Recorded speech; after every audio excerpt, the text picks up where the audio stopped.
해가 지지 않는 도시 서울의 불빛은 여전히 화려해 보입니다. 하지만 그 불빛 아래에 보이지 않는 거대한 균열이 한국 사회의 근간을 소리 없이 흔들고 있습니다. 2026년 현재 대한민국은 전 세계에서 가장 위태로운 숫자를 마주하고 있습니다. 바로 국내 총생산 대비 100%를 상회하는 가계부채와 전체 가구의 90% 이상이 부채를 안고 살아가는 냉혹한 현실입니다. 한때 자산 증식의 강력한 지렛대였던 대출은 어느덧 개인의 삶을 짓누르는 거대한 덫이 되어 돌아왔습니다. 퇴근길 버스 안 스마트폰 화면을 응시하는 사람들의 미간에는 깊은 주름이 패여 있습니다. 그들이 보고 있는 것은 화려한 주식 시황이나 장밋빛 전망이 아닙니다. 이번 달 통장에서 빠져나갈 원리금 상환액과 예상 범위를 훌쩍 뛰어넘어 치솟은 대출 이자의 금액입니다. 1900조 원을 넘어선 가계부채는 이제 단순한 경제 지표를 넘어 누군가의 저녁 식탁을 가난하게 만들고 누군가의 미래를 송두리째 앗아가는 현실적인 공포가 되었습니다. 불과 몇 년 전 제로 금리 시대의 달콤한 유혹 속에서 우리는 미래의 소득을 미리 빌려다 썼습니다. 더 늦기 전에 집을 사야 한다는 조급함 투자만이 유일한 생존법이라는 믿음 아래 수많은 이들이 빚의 대열에 합류했습니다. 하지만 금리의 시계추가 반대로 움직이기 시작하면서 그 달콤한 유혹은 치명적인 독이 되어 돌아왔습니다. 기준금리 인상은 은행의 전산망을 타고 실시간으로 서민들의 가계부를 난도질합니다. 월급은 제자리인데 나가는 돈은 배로 늘어나는 기이한 현실 속에서 이제 대한민국에서 가처분 소득이라는 말은 사치스러운 용어가 되어버렸습니다. 쓸 수 있는 돈이 사라진 사회에서 내수는 얼어붙고 자영업자의 한숨은 비명이 되어 돌아옵니다. 이것은 특정 계층의 비극이 아닙니다. 당신과 당신의 이웃, 그리고 대한민국이라는 국가 전체가 직면한 거대한 부채의 덫입니다. 우리는 지금 어디서부터 잘못된 것이며 이 보이지 않는 족쇄에서 벗어날 길은 과연 있는 것일까요? 오늘 우리는 숫자의 이면에 감춰진 비극적 진실과 한국 경제를 위협하는 침묵의 학살자, 금리의 정체를 깊이 들여다보려 합니다. 위기는 언제나 침묵 속에서 발톱을 드러냅니다. 2026년 벽두부터 한국 금융시장이 내보내는 신호들은 평소와는 다른 서늘함을 담고 있습니다. 가장 먼저 감지되는 이상 징후는 은행권의 가계대출 연체율 추이입니다. 소수점 아래에서 안정적으로 관리되던 수치들이 특히 20대, 30대 청년 세대와 자영업자를 기점으로 가파른 우상향 곡선을 그리기 시작했습니다. 이것은 단순한 통계적 변동이 아닙니다. 이자를 갚기 위해 또 다른 이자를 내는 다중 채무의 악순환이 임계점에 도달했음을 알리는 파열음입니다. 시중에 자금줄이 마르면서 제2금융권과 카드사로 몰려든 서민들의 발길은 이제 카드론과 리볼빙 서비스의 역대급 잔액이라는 결과로 돌아왔습니다. 중산층의 보루였던 가처분 소득이 이자 비용에 잠식당하면서 소비가 사라진 골목상권은 이미 거대한 빙하기에 진입했습니다. 채권 시장 또한 경고등을 켠 지 오래입니다. 국고채 금리와 대출 금리의 간극이 벌어지는 현상은 시장이 한국 가계의 상환 능력을 더 이상 예전처럼 신뢰하지 않는다는 불신을 반영합니다. 한국은행의 기준금리 결정이 내려질 때마다 가슴을 졸여야 하는 이들에게 경제 지표는 이제 삶을 파괴하는 물리적인 위협이 되었습니다. 부동산 시장의 침체와 맞물린 담보 가치의 하락은 상황을 더욱 악화시키고 있습니다. 경매 시장에 쏟아져 나오는 아파트 매물과 곤두박질 치는 낙찰가율은 자산 가치 하락이 부채의 실질적 무게를 기하급수적으로 키우는 역자산 효과의 전형적인 모습을 보여줍니다. 환율의 급변동 역시 해외 자본의 이탈 우려를 높이며 금리 인하라는 유일한 숨구멍을 원천 봉쇄하고 있습니다.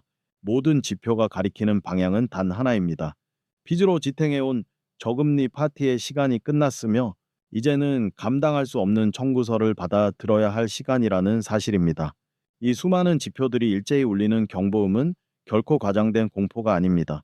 그것은 한국 경제의 가장 취약한 고리인 가계부채라는 폭탄의 타이머가 빠르게 돌아가고 있다는 냉혹한 현실의 기록입니다. 우리는 왜 이토록 깊은 늪에 빠지게 된 것일까요? 이 거대한 위기가 작동하는 핵심 메커니즘은 정교하면서도 잔인합니다. 그 중심에는 금리와 가처분 소득 사이에 피할 수 없는 역관계가 자리 잡고 있습니다. 가처분 소득이란 우리가 벌어들인 총수입에서 세금과 이자 같은 필수 비용을 제외하고 실제로 쓸 수 있는 돈을 말합니다. 한국 가계의 대다수가 부채를 안고 있는 상황에서 금리가 상승하면 원리금 상환액은 기하급수적으로 불어납니다. 이것은 단순한 지출 증가를 넘어 시장에서 개인이 행사할 수 있는 실질적인 구매력의 증발을 의미합니다. 이 충격의 전파 과정은 매우 즉각적입니다. 기존금리가 인상되면 시중은행의 대출금리는 가장 먼저 반응하며 변동금리 비중이 비정상적으로 높은 한국의 부채 구조는 대출자들을 무방비 상태로 내몹니다. 한정된 월급 안에서 이자 비용이 차지하는 비중이 커질수록 식비와 교육비 같은 필수 소비마저 위협받게 됩니다. 소비의 위축은 곧바로 자영업자와 기업의 매출 하락으로 이어집니다. 수익성이 악화된 기업이 고용을 줄이거나 임금을 동결하면 가계의 소득은 다시 줄어드는 파멸적인 악순환의 고리가 완성됩니다. 이 과정에서 경제 성장의 동력인 소비 승수 효과는 작동을 멈추고 오히려 역방향으로 흐르기 시작합니다. 더욱 치명적인 것은 부채 디플레이션의 공포입니다. 금리 부담을 견디지 못한 이들이 자산을 금매로 내놓기 시작하면 부동산을 비롯한 자산 가격은 하방 압력을 받습니다. 자산 가치가 떨어지면 은행은 담보 부족을 이유로 대출금 상환을 압박하거나 추가 금리를 요구합니다. 빚을 갚기 위해 자산을 팔수록 자산 가격은 더 떨어지고 빚의 실질적인 가치는 오히려 더 무거워지는 역설이 발생합니다.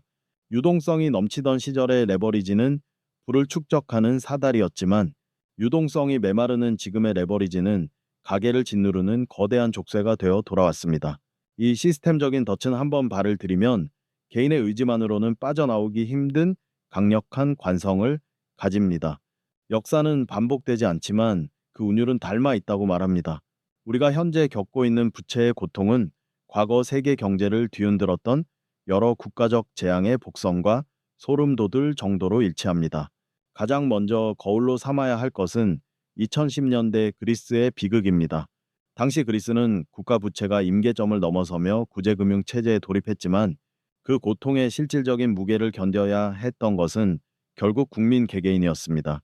연금은 반토막 났고 실업률은 폭등했으며 평범한 가게가 지고 있던 대출은 생존을 위협하는 흉기가 되었습니다. 그리스의 사례는 빚으로 지탱되던 가공의 풍요가 금리라는 현실의 벽에 부딪혔을 때 한 사회의 중산층이 얼마나 처참하게 붕괴할 수 있는지를 보여주는 가장 잔인한 기록입니다. 우리 기억 속에 선명한 1997년 IMF 외환위기 역시 중요한 시사점을 던집니다. 하지만 2026년 현재 우리가 직면한 위기는 그때와 결정적인 차이가 있습니다. 1997년의 위기가 기업과 은행의 부실에서 비롯된 외환의 결핍이었다면 지금의 위기는 가계의 뿌리 깊은 부채에서 시작된 내수의 고사입니다. 당시에는 기업들이 뼈를 깎는 구조조정을 통해 다시 일어설 수 있었지만 가계는 구조조정의 대상이 아니라 그 자체로 삶의 터전입니다. 가계가 무너지는 것은 기업의 도산보다 훨씬 더 길고 고통스러운 후유증을 남기며 사회 안전망 자체를 송두리째 흔들어 버립니다. 이웃나라 일본의 잃어버린 30년 또한 우리가 주목해야 할 지점입니다. 부동산 버블이 붕괴된 후 일본의 가계는 소득이 생기는 족족 소비나 투자 대신 오직 빚을 갚는 데만 혈안이 되었습니다. 경제학자 리처드 쿠가 명명한 대차대조표 불황입니다. 금리를 아무리 낮추어도 빚에 질린 경제 주체들이 지갑을 닫으면서 일본 경제는 장기 침체의 늪으로 빠져들었습니다. 현재 한국의 가계가 처한 상황은 그리스식의 급진적 몰락과 일본식의 만성적 침체, 그 위태로운 경계선 어딘가에 위치해 있습니다. 세계 경제사에 기록된 이 참혹한 사례들은 공통적으로 한 가지 사실을 가리킵니다. 감당할 수 있는 수준을 넘어선 부채는 결국 가계의 존엄성을 파괴하고 한 국가의 성장 엔진을 영원히 꺼뜨릴 수 있다는 공포스러운 진실입니다. 앞서 살펴본 글로벌 위기 사례들은 우리에게 중요한 공통분모를 제시합니다. 저금리가 만든 과잉 유동성이 자산 버블을 키우고 금리 인상이라는 바늘이 그 거품을 터뜨리는 전개 방식은 흡사합니다. 하지만 2026년 대한민국이 직면한 부채의 위기는 다른 나라의 사례들과 확연히 구분되는 치명적인 특수성을 내포합니다. 이것이 바로 우리가 다른 국가들의 해법을 그대로 따를 수 없는 이유이자 지금의 상황을 엄중하게 받아들여야 하는 근거입니다. 가장 먼저 주목해야 할 차별점은 대출의 질적 구조입니다. 미국의 경우 가계대출의 상당 부분이 장기 고정금리로 전환되었지만 한국은 여전히 변동금리 대출 비중이 압도적으로 높습니다. 이는 중앙은행의 금리 결정이 가계의 가처분 소득에 미치는 영향력이 다른 국가들에 비해 훨씬 직접적이고 파괴적이라는 뜻입니다. 금리가 1%포인트 오를 때마다 가계가 추가로 부담해야 하는 이자만 수조 원에 달하는 구조는 한국 경제를 금리라는 변수에 극도로 취약한 유리몸으로 만들었습니다. 또한 한국에는 전 세계 어디에도 없는 전세라는 거대한 그림자 부채가 존재합니다. 공식 통계에는 잡히지 않지만 세입자로부터 빌린 전세 보증금은 실질적인 사금융 부채의 역할을 합니다. 부동산 가격이 하락하고 금리가 오르면서 전세금을 돌려주지 못하는 역전세난이 발생하면 이는 단순한 부동산 문제를 넘어 금융 시스템 전체를 마비시키는 연쇄부도의 뇌관이 됩니다. 1997년의 위기가 기업의 부채였다면 지금은 개인과 개인이 서로의 자산을 담보로 복잡하게 얽힌 민간형 부채 사슬입니다. 마지막으로 인구 구조의 차이입니다. 일본이 버블 붕괴를 겪을 당시에는 두터운 생산 가능 인구가 충격을 흡수하며 버텼지만 현재의 한국은 전 세계에서 가장 빠른 속도로 늙어가고 있습니다. 빚을 갚아 나갈 젊은 세대는 줄어들고 은퇴 후 소득이 끊긴 고령층이 부채를 안고 노후를 맞이하고 있습니다. 성장이 멈춘 사회에서 부채의 무게는 상대적으로 더 무거워질 수밖에 없습니다. 결국 한국의 위기는 글로벌 금융 위기에 인구 절벽과 특수한 임대차 구조라는 변수가 결합된 인류 경제사가 일찍이 경험해보지 못한 고차원의 복합 위기라고 할 수 있습니다. 개인의 부채는 더 이상 개인의 신용도에 국한된 문제가 아닙니다. 그것은 대한민국 경제라는 거대한 유기체의 혈관을 막는 혈전과 같습니다. 가계부채가 임계점을 넘어서면 이 경제 구조는 근본적인 변형을 일으킵니다. 가장 먼저 나타나는 현상은 내수 시장의 고사입니다. 2026년 현재 한국 경제의 가장 뼈아픈 현실은 수출은 견조하나 내수는 처참하다는 이분법적 양극화입니다. 반도체와 자동차가 해외에서 벌어들이는 달러는 국부를 늘리는 것처럼 보이지만 그 온기는 우리네 골목 상권까지 내려오지 못합니다. 국민 대다수가 소득의 상당 부분을 원리금 상환에 쏟아붓고 있는 상황에서 지갑을 열 여력은 사실상 소멸했기 때문입니다. 이러한 내수 침체는 다시 기업의 투자 위축으로 이어집니다. 물건을 만들어도 사줄 사람이 없는 시장에서 기업이 설비 투자를 늘리거나 고용을 확대할 리 만무합니다. 결국 한국 경제는 잠재 성장률 1%대라는 장기 저성장의 늪으로 빠르게 빠져들고 있습니다. 부채가 성장을 가로막고 저성장이 다시 부채의 상환 능력을 갉아먹는 이 파괴적인 피드백 루프는 한국 경제의 체력을 기초부터 무너뜨리고 있습니다. 이제 한국은 더 이상 활력 있는 성장 국가가 아니라 과거의 빚을 갚기 위해 현재를 저당 잡힌 채무 국가의 모습에 가까워지고 있습니다. 금융권의 건전성 역시 구조적 위협을 받고 있습니다. 가계가 빚을 못 갚기 시작하면 은행은 대출 문턱을 높이고 이는 다시 시중의 유동성을 메마르게 합니다. 돈이 돌아야 할 경제의 모세혈관이 막히면서 자금이 절실한 유망 기업들마저 자금난에 허덕이는 돈의 가뭄 현상이 심화됩니다. 이것은 일시적인 불황이 아니라 부채라는 과도한 짐을 진 한국 경제가 구조적으로 무거워져 더 이상 달릴 수 없게 된 상황을 의미합니다. 90%의 가계가 부채에 덫에 걸려 있는 한 정부가 어떤 부양책을 써도 그 효과는 이자 비용이라는 블랙홀 속으로 빨려 들어갈 뿐입니다. 우리는 지금 빚으로 쌓아 올린 경제 모델이 그 자체의 무게를 견디지 못하고 구조적 한계에 부딪힌 역사적 현장을 목격하고 있습니다. 금융시장의 숫자는 결코 모니터 속의 가상 데이터에 머물지 않습니다. 그것은 우리네 식탁 위의 반찬 가짓수를 결정하고 아이들의 학원비를 조정하게 하며 누군가의 평생 직장이 사라질지를 결정하는 실체적인 힘입니다. 금융시장과 실물 경제는 신용이라는 가느다란 끈으로 연결되어 있는데 지금 그 끈이 팽팽하게 당겨지다 못해 끊어지기 일보 직전의 비명을 지르고 있습니다. 금리가 오른다는 것은 돈의 가격이 비싸진다는 뜻입니다. 돈의 가격이 비싸지면 실물 경제의 모세혈관인 자영업과 중소기업부터 피가 돌지 않기 시작합니다. 대출 금리가 1%포인트 오를 때마다 한계 기업들의 도산 위험은 기하급수적으로 커지고 이는 곧 노동자들의 실직과 소득 절벽으로 이어집니다. 금융의 위기가 실물의 고통으로 전이되는 가장 잔인한 경로입니다. 특히 한국 사회에서 이 연결고리가 더욱 위험한 이유는 자산의 70% 이상이 부동산에 묶여 있는 기형적인 자산 구조 때문입니다. 집값이 오를 때는 내 자산이 늘었다는 착각의 소비를 늘리는 자산 효과가 나타나지만 금리 인상으로 부동산 시장이 차갑게 식으면 상황은 정반대가 됩니다. 집값은 떨어지는데 갚아야 할 대출 원금은 그대로 오거나 오히려 늘어나는 역자산 효과가 발생합니다. 통장에 찍히는 숫자는 줄어들고 마음의 여유는 사라집니다. 사람들은 가장 먼저 선택적 소비를 줄입니다. 외식을 끊고 옷을 사지 않으며 여행을 포기합니다. 이러한 개인의 미시적인 위축은 것이 경제 측면에서 수요의 증발을 불러옵니다. 백화점과 마트의 매출이 떨어지고 재고가 쌓인 공장은 가동률을 낮춥니다. 더 큰 문제는 금융시장의 불확실성이 실물 경제의 심리마저 얼어붙게 만든다는 점입니다. 금리가 어디까지 오를지, 내 대출을 연장할 수 있을지 알 수 없는 공포가 시장을 지배하면 경제 주체들은 극단적인 자기방어 기제로 들어갑니다. 투자는 멈추고 현금 확보에만 혈안이 됩니다. 돈이 돌지 않는 경제는 괴사하기 마련입니다. 금융 시스템이 실물 경제를 지원하는 본연의 역할을 상실하고 오히려 실물의 숨통을 죄는 거대한 올가미가 되어버린 것입니다. 지금 우리가 목격하고 있는 것은 단순한 경기 침체가 아닙니다. 금융이라는 이름의 추상적인 괴물이 실물이라는 이름의 구체적인 삶을 집어삼키고 있는 연결고리의 붕괴 현장입니다.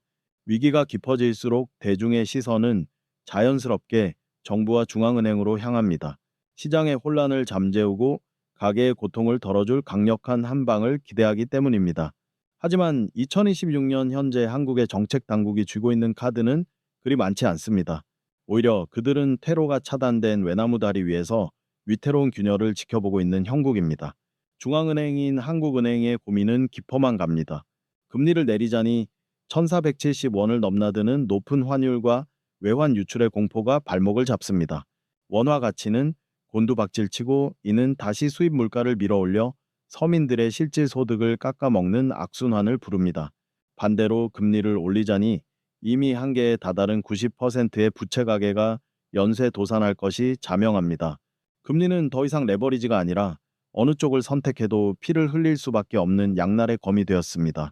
정부의 재정 정책 역시 사방이 막혀 있기는 마찬가지입니다. 내수 침체로 세수가 줄어들면서 국가의 고가는 비어가고 있습니다. 대규모 재정 투입은 국가 채무 비율을 높여 대외 신용도를 떨어뜨리는 위험한 선택이 됩니다. 지금까지 정부가 내놓은 대책들은 주로 시간 벌기에 집중되어 왔습니다. 대출 만기 연장이나 상환 유예 같은 임시 방편들은 당장의 파열음을 막을 수는 있었지만 빚의 절대량을 줄이지 못한 채 이자만 눈덩이처럼 불리는 부작용을 낳았습니다. 곪은 상처에 반창고만 덧댄 결과 이제는 반창고조차 붙일 자리가 없을 정도로 부실이 커졌습니다. 더욱 뼈아픈 지점은 정책에 대한 시장의 신뢰가 약해지고 있다는 사실입니다. 도덕적 해이와 비관론이 동시에 교차하며 정책의 효용성을 떨어뜨리고 있습니다. 구조조정이라는 수술을 미뤄온 대가는 이제 정책의 무력화라는 형태로 돌아오고 있습니다. 가계부채라는 거대한 괴물 앞에서 정부의 개입은 코끼리 비스킷처럼 미미해 보이고 중앙은행의 고뇌는 시장의 냉혹한 숫자에 묻히고 맙니다. 우리는 국가의 관리 능력을 넘어서기 시작한 거대 부채의 파고 앞에서 정책의 한계를 목격하고 있습니다. 거시경제의 숫자들이 요동치는 사이 평범한 시민들의 일상은 소리 없이 무너져 내리고 있습니다. 90%의 가계가 부채를 안고 있다는 통계는 우리 이웃 10명 중 9명의 삶이 은행의 소나기에 저당 잡혀 있다는 뜻입니다. 이제 사람들은 마트에서 물건 하나를 집어들 때도 예전과는 다른 무게를 느낍니다. 월급날의 설렘은 사라진 지 오래입니다. 월급이 통장을 스쳐 지나가는 시간은 채 하루가 걸리지 않습니다. 대출 원리금이 빠져나간 뒤 남은 초라한 잔액을 보며 중산층이라 자부했던 이들은 자신이 사실은 일하는 빈곤층에 불과했다는 진실을 마주합니다. 이것이 2026년 대한민국 가계가 처한 가장 비극적인 풍경, 즉 가처분 소득의 실종입니다. 가장 고통스러운 것은 자산은 있으나 현금은 없는 하우스푸어들의 삶입니다. 수억 원, 수십억 원을 호가하는 아파트에 살고 있지만 정작 그들의 저녁 식탁은 그 어느 때보다 빈곤합니다. 집값을 지탱하기 위해 혹은 부의 증식을 꿈꾸며 무리하게 끌어다 쓴 대출은 이제 그들의 삶에서 선택권을 앗아갔습니다. 아이의 학원 개수를 줄이고 오랜 꿈이었던 취미 생활을 포기하며 부모님께 드리던 용돈마저 끊어내야 하는 현실. 이러한 일상의 단절은 개인의 자존감을 갉아먹고 가정 내의 갈등을 증폭시킵니다. 돈 때문에 부부 사이의 대화가 사라지고 아이의 미래를 걱정하는 목소리에는 희망 대신 탄식이 섞입니다. 더욱 심각한 것은 이 부채의 덫이 청년 세대의 미래를 송두리째 삼키고 있다는 점입니다. 20대, 30대 세대에게 빚은 결혼과 출산이라는 인생의 중대한 이정표를 포기하게 만드는 결정적인 요인이 되었습니다. 내 집 마련을 위해 뛰어들었던 영끌의 대가는 아이를 낳아 기를 수 있는 시간과 자원의 상실로 돌아왔습니다. 부채를 갚기 위해 오늘을 희생하는 삶이 반복되면서 한국 사회 전체의 역동성은 급격히 식어가고 있습니다. 빚은 단순히 돈을 빌리는 행위가 아니라 미래의 시간을 앞당겨 쓰는 행위입니다. 지금 우리 국민들은 너무 많은 미래를 이미 소진해 버렸습니다. 텅 빈 지갑과 무거운 마음으로 내일을 맞이해야 하는 90%의 가계에게 금리는 더 이상 경제 용어가 아닙니다. 그것은 매달 돌아오는 생존의 시험이자 삶의 질을 결정짓는 가혹한 형벌입니다. 폭풍우가 몰아치는 바다 위에서 가장 중요한 것은 항로를 변경하는 것이 아니라 배가 가라앉지 않도록 평형을 유지하는 일입니다. 거대한 금리의 역습 앞에서 개인이 취할 수 있는 최선의 전략은 역설적이게도 성장이 아닌 생존 그 자체에 집중하는 것입니다. 그 첫걸음은 지난 10여 년간 우리를 지배했던 저금리 시대의 관성을 완전히 지워버리는 일에서 시작됩니다. 언젠가 다시 금리가 내려가겠지라는 막연한 희망은 지금 같은 고금리 장기화 국면에서는 가장 위험한 독이 될 수 있습니다. 이제는 자산의 증식이 아니라 부채의 다이어트, 즉 디레버리징을 삶의 최우선 순위에 두어야 합니다. 먼저 자신의 대차대조표를 잔인할 정도로 객관적으로 직시해야 합니다. 매달 나가는 이자 비용이 가처분 소득의 30%를 넘어섰다면 그것은 이미 가계 경제의 비상등이 켜진 상태입니다. 이 시점에서 가장 경계해야 할 것은 이자를 갚기 위해 또 다른 빚을 내는 돌려막기의 유혹입니다. 이는 단기적인 갈증을 해소하기 위해 바닷물을 마시는 것과 같습니다. 대신 가치가 정체된 비핵심 자산을 과감히 매각해 원금 자체를 줄이는 결단이 필요합니다. 자산의 규모보다 중요한 것은 현금 흐름의 건전성입니다. 아무리 비싼 아파트를 보유하고 있어도 당장 이자를 낼 현금이 없어 삶이 파괴된다면 그 자산은 짐일 뿐입니다. 동시에 정부나 금융권에서 제공하는 채무 조정 프로그램이나 저금리, 대환 대출 상품을 적극적으로 탐색해야 합니다. 자존심이나 막연한 불안감 때문에 골든타임을 놓쳐서는 안 됩니다. 위기의 순간에 국가가 제공하는 안전망은 시스템 붕괴를 막기 위해 마련된 정당한 권리입니다. 또한 소비의 구조조정 역시 필수적입니다. 품위 유지 명목해 지출되던 선택적 비용들을 과감히 쳐내고 혹독한 겨울을 버틸 수 있는 생존 체력을 비축해야 합니다. 지금은 공격적으로 수익을 쫓을 때가 아니라 가진 것을 지키며 폭풍이 지나가기를 기다려야 하는 시기입니다. 빚의 덫은 깊고 단단하지만 자신의 경제적 실체를 정확히 파악하는 이들에게는 반드시 빠져나갈 틈이 보이기 마련입니다. 살아남는 것이 곧 이기는 것이라는 마음가짐.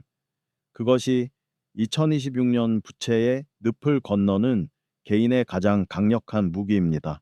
다가올 미래는 우리가 어떤 고통을 감내할 준비가 되었느냐에 따라 두 갈래 길로 나뉠 것입니다. 첫 번째 시나리오는 뼈를 깎는 질서 있는 퇴장입니다. 정부가 부동산 버블의 점진적 하락을 유도하고 가계가 소비를 줄여 부채를 상환하며 금융권이 부실 채권을 선제적으로 정리하는 연착륙의 과정입니다. 이 길은 짧게는 5년, 길게는 10년 이상의 저성장과 침체를 의미하지만 시스템 전체의 붕괴는 막을 수 있는 유일한 통로이기도 합니다. 하지만 이 과정에서 발생하는 양극화의 심화와 사회적 갈등을 어떻게 관리하느냐가 국가적 과제가 될 것입니다. 빚을 성실히 갚는 이들과 탕감받는 이들 사이의 형평성, 자산 가치 하락을 받아들여야 하는 세대 간의 이해관계 조정은 우리 사회가 넘어야 할 거대한 산입니다. 반면 두 번째 시나리오는 부실의 고름을 짜내지 못하고 계속해서 뒤로 미루다 마주하게 될 통제 불가능한 폭발입니다.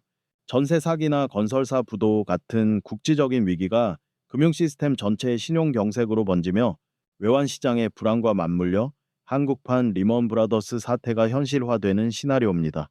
이 경우 한국 경제는 회복하기 어려운 영구적 손상을 입게 될 것입니다. 특히 우리가 경계해야 할 것은 장기적인 쇠락의 공포입니다. 부채에 짓눌린 가계가 소비를 멈추고 젊은 세대가 희망을 잃은 채 인구 절벽으로 치닫는 시나리오는 한국 경제를 소리 없이 말려 죽이는 가장 잔인한 미래입니다. 0%대 성장이 고착화되고 부채 이자를 갚기 위해 국가 전체의 활력이 증발해버리는 저성장 고부채의 늪입니다. 결국 핵심은 성장에 대한 환상을 버리고 안정으로 패러다임을 전환할 수 있느냐에 달려 있습니다. 빚으로 일궈낸 성장은 신기루였음을 인정하고 기술 혁신과 새로운 경제 모델을 설계해야 합니다. 2026년은 그 전환점의 최전선입니다.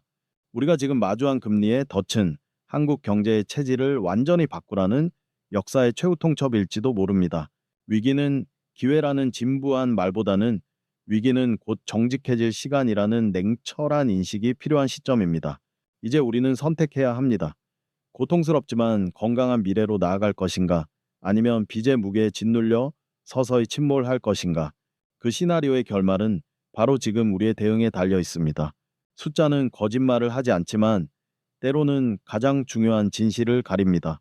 오늘 우리가 살펴본 1900조 원의 가계부채와 1470원의 환율, 그리고 90%라는 부채 비율은 단순한 지표가 아닙니다. 그것은 누군가의 치열한 생존 기록이며 잠 못 드는 밤의 무게이고 우리 사회가 미래로부터 빌려온 장밋빛 꿈의 청구서입니다.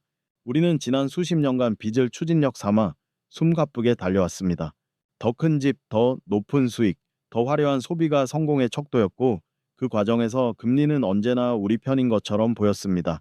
하지만 저금리라는 마법이 풀린 지금 우리는 비로소 알몸의 진실과 마주하고 있습니다.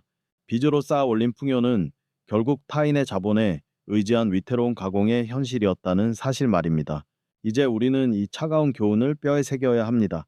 경제 위기는 단순히 시스템의 결함에서 오는 것이 아니라 우리가 당연하게 여겼던 성장의 방식이 한계에 다다른 신호입니다. 금리의 덫에서 빠져나오는 길은 단순히 이자율이 내려가기를 기다리는 수동적인 인내에 있지 않습니다. 그것은 우리 삶의 기준을 다시 세우고 소유보다 지속 가능성을 내버리지보다 내실을 중시하는 가치관의 대전환에서 시작됩니다. 정부는 시장의 신뢰를 회복할 수 있는 정직한 정책을 내놓아야 하며 금융은 비 오는 날 우산을 뺏는 대신 고통을 분담하는 동반자적 자세를 회복해야 합니다. 그리고 무엇보다 우리 개인은 부채가 주는 가공의 풍요보다 내 지갑이 허락하는 담백한 일상의 가치를 다시 발견해야 합니다. 다큐멘터리를 마무리하는 이 순간에도 도심의 불빛은 여전히 밝게 빛나고 있습니다. 하지만 그 불빛이 빚에 쫓기는 이들의 고독한 등불이 아니라 내일을 준비하는 평온한 안식의 불빛이 되기를 진심으로 바랍니다. 우리는 위기를 극복해온 저력을 가진 민족입니다. 1997년의 외환 위기를, 2008년의 금융 위기를 우리는 연대와 희생으로 이겨냈습니다. 이번 위기 역시 그 본질은 다르지만 우리가 진실을 마주할 용기만 있다면 반드시 길을 찾을 수 있을 것입니다. 90%의 부채 가계가 족쇄를 풀고 진정한 가처분 소득의 자유를 누리는 날, 대한민국 경제는 비로소 숫자의 공포에서 벗어나 인간의 온기를 회복할 것입니다. 당신의 창밖을 비추는 저 불빛이 오늘 밤만큼은 조금 더 가볍고 평안하기를 기원합니다. 이것으로 금리의 덫 대장정을 마칩니다. 시청해주신 여러분 고맙습니다.